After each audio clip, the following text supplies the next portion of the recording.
Good afternoon, everyone. I don't typically do these video updates at all, but I wanted to take some time. I had a couple days to reflect on it, and I wanted to acknowledge the people who got to enjoy the other day with me, meaning Saturday, the 8th of June, which will probably go down in history. It's one of the best days of my musical life.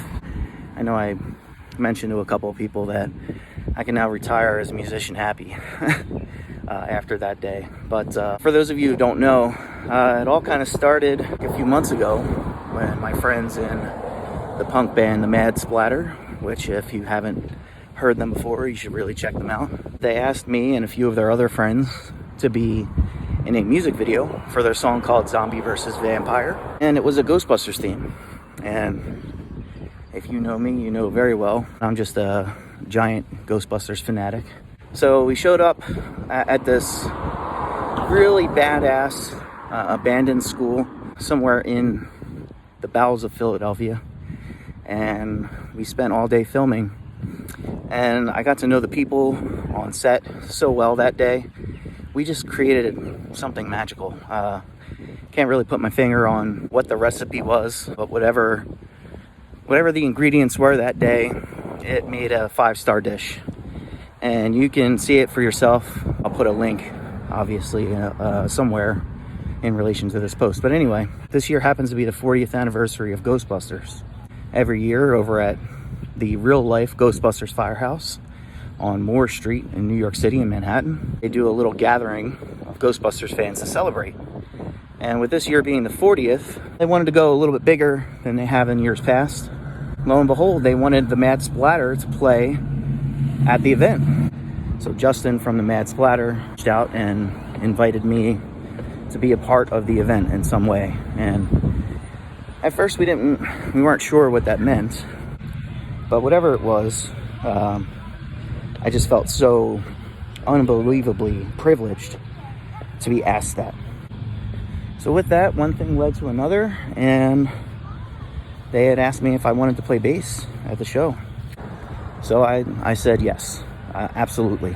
You know, we got up there on Saturday morning to set up, and it was incredible. We got to play literally next to the doors where the Ecto-1 comes hauling ass out of back in 1984, and you know, that's been the bona fide home and home base of one of the, you know, most cherished things in my life, meaning Ghostbusters. All of us have our own kind of thing that keeps us, you know, with one foot, you know, back in our youth and keeps us young. And that's one thing for me that has always been there.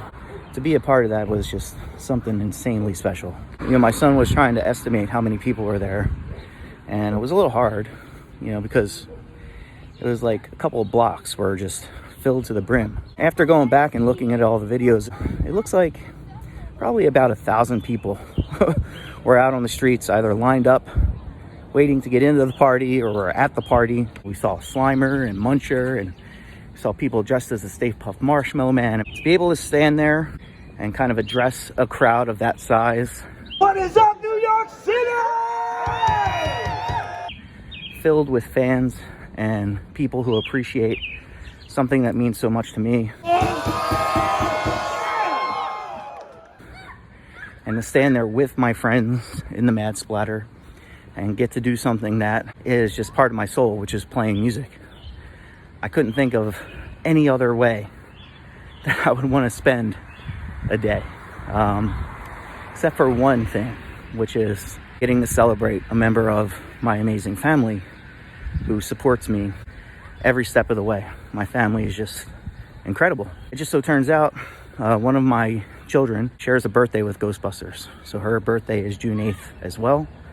And I got to ask what seemed like all of New York City to join in together and sing happy birthday to my little girl who turned 10 this year before we started playing our set. Happy birthday to you. Happy birthday to you. Happy birthday, dear Mia. And Ghostbusters, happy birthday to you.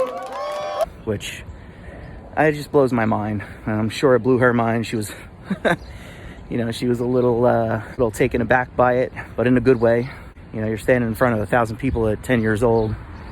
I'm sure it could get a little daunting, but she hung in there, and she is just beaming from ear to ear after all was said and done. So to do that, to share in the energy of the crowd, to get to join the Alessi brothers, who are, gold record selling, multi-decade artists in the industry who are so well respected and so well traveled, to get to, do things with them and sing with them, sing a song that's been part of my life for pretty much all of it.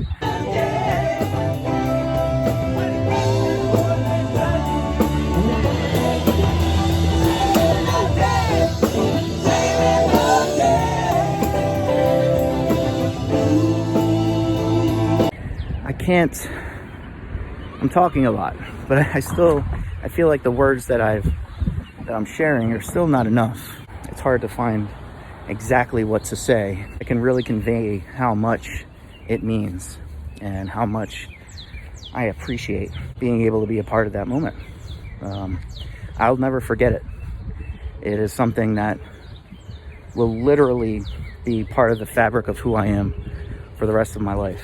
And I have Justin to thank for that. I have Todd and Alex and Scott to thank for that.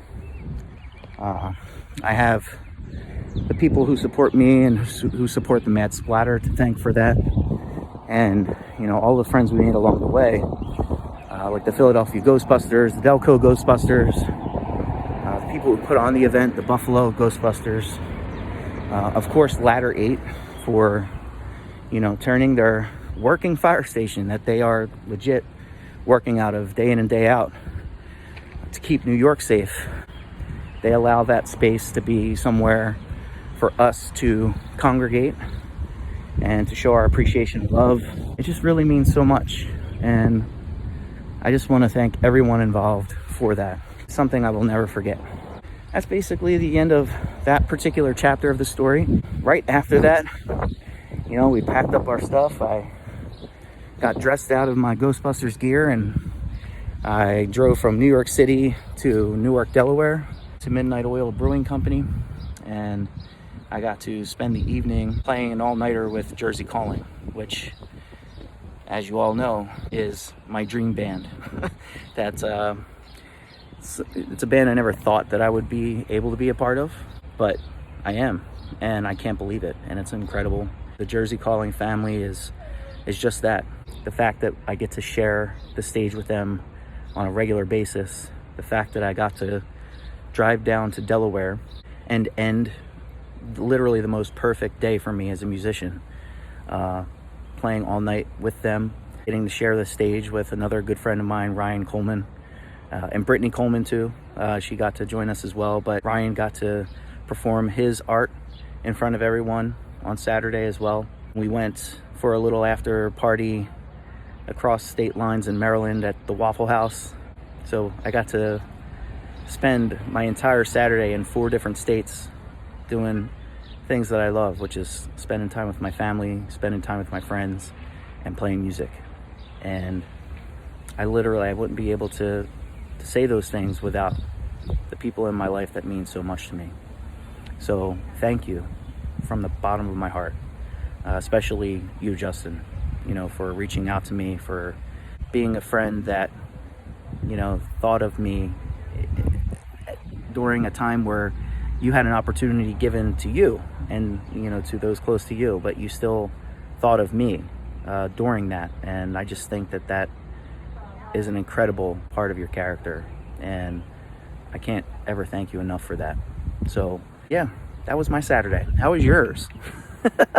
No, seriously, our days and our world it can be so filled with the craziest of stuff, but I hope that you who took the time to listen, to watch this far, I hope that you get a chance to kind of take a step back and enjoy the things that mean something to you.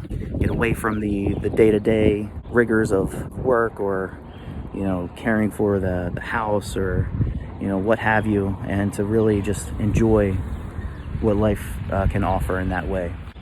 Because if I could do it, Anybody can do it. So be sure to be good to yourself in that way. Thanks for listening. And thank you again to everybody who made my dream come true on Saturday. I love you all, and I'll see you at the next show.